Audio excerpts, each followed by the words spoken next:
Hi students, I briefly want to talk to you today about formulating a research question, both in general terms because you will use research questions to guide your research throughout your college career, and in very specific terms for this essay number 3 that we're about to undertake.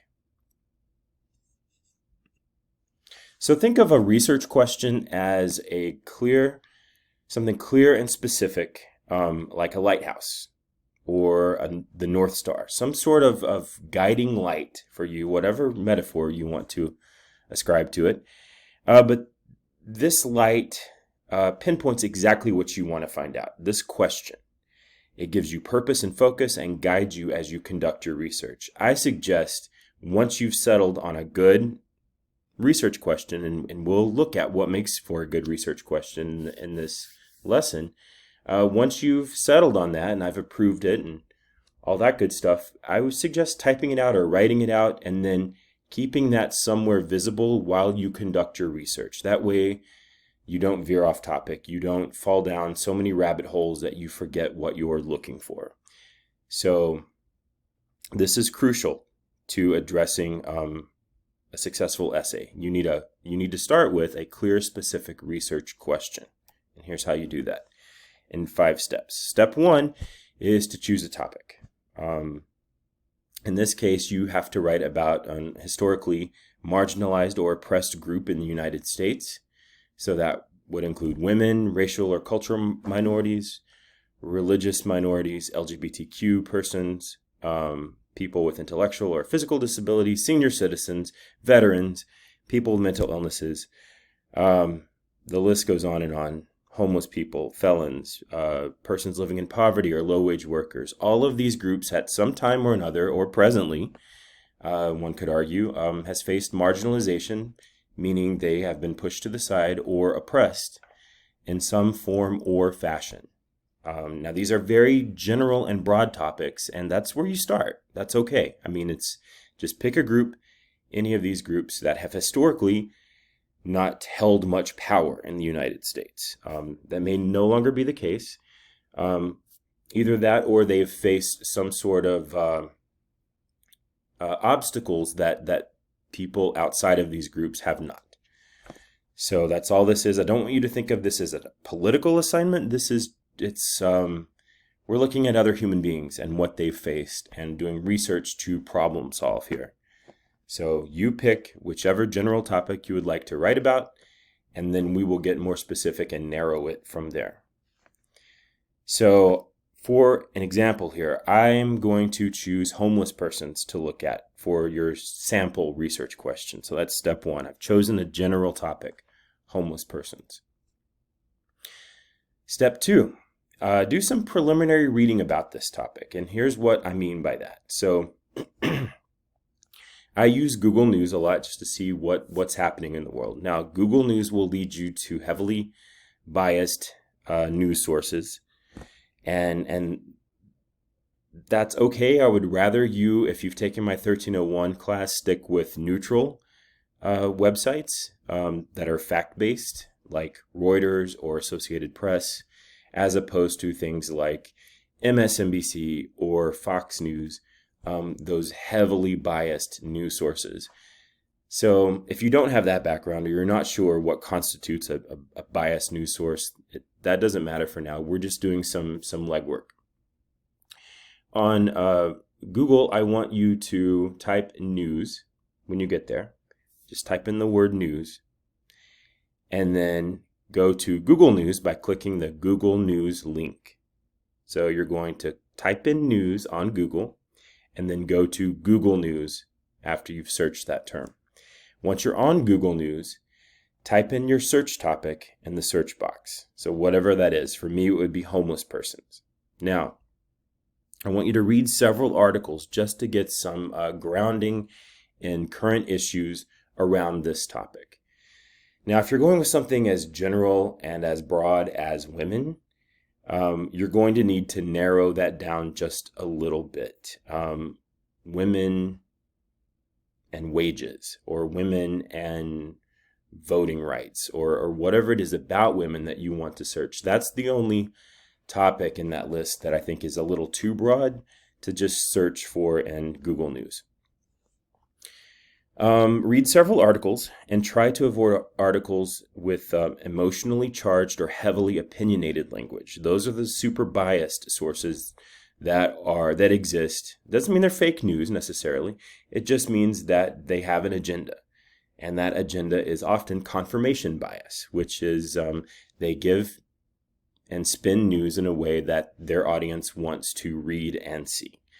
So let's try to stay away from emotionally charged language or headlines or anything that looks super opinionated.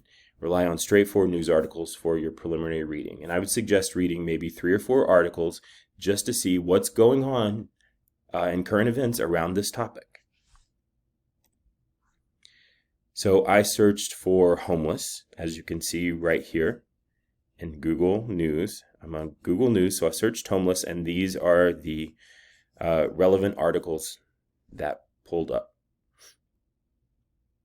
All right, once you've done that, once you've read your articles, you have a good sort of tasting of what's going on with this general topic. Let's try to narrow your research question a bit based on what you've learned. So once you've read a few articles, narrow that focus just a tiny bit. So I came across this article, for example, in my Google News search for homeless. It says, California spends billions to tackle homelessness, but has little to show for it. Tent camps continue to grow in cities large and small, I'm reading right here, while those in charge of finding solutions say the lack of an overall strategy and the rising housing costs are to blame. So here I can see that California has done a lot to address this housing crisis that they have. There's just a huge, booming homeless population there. It's just growing bigger despite all the incentives and all the money that they've thrown at this issue. It's just not working for whatever reason. So this interests me.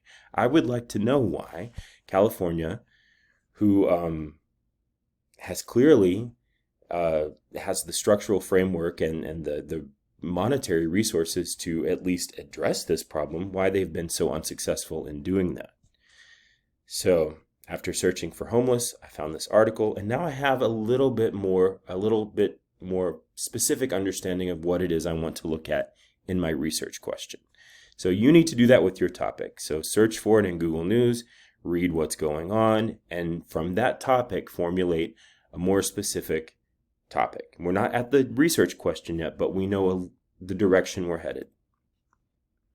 Step 4 is to identify a research problem based on this information. So we're still not at the question yet. We're looking at this information and we're identifying a research problem based on this information. So think of a problem that has arisen or could possibly arise once you have this narrowed topic. For me, it would be homelessness in California and why it's not getting better. So, an example of step 4, identify a problem based on this information. Well, California continues to struggle with homelessness in spite of sizable government investments and incentives designed to tackle the issue. That's a problem. That's something I could research based on this preliminary reading that I've done. All right, and that brings us to our last step, which is turn this problem into a question. So write your research question. Convert your research problem into a question that you could use as your guiding light to write this essay, which won't be due for several weeks. This is just the first step in a long process. Okay, so write your research question. The more specific the question, the better. However, your question should be open-ended enough to fulfill the requirements of a 5-page essay. For now, this essay is going to be at least 5 pages. It needs to be thorough. It needs to be, there needs to be some depth to it. This will be the most challenging, I think, essay to write, but also the most, I would say, useful and fruitful that you will write in Comp 2, because it will really prepare you for starting with a research question, and then we're gonna delve deep into the research process, and hopefully you will answer this research question. If not answer it, then explore it in depth and offer a kind of solution. So it is argumentative in nature, and it is research-based. And the question I arrived at with my example is, what can California do to more effectively address its homeless population? All right, so 5 steps. Rewatch this video, take notes, whatever you need to do, but come up with 2 or 3 examples, 2 or 3 topics of research questions using these 5 steps about a historically marginalized or oppressed group in the United States, and that will be your assignment. All right, turn in those questions. I will give you feedback on them. Remember, they need to be specific, but not so specific that they could be answered with a yes or no question or something that you couldn't write about in 5 pages. Good luck. Let me know if you have questions. I look forward to seeing what you come up with.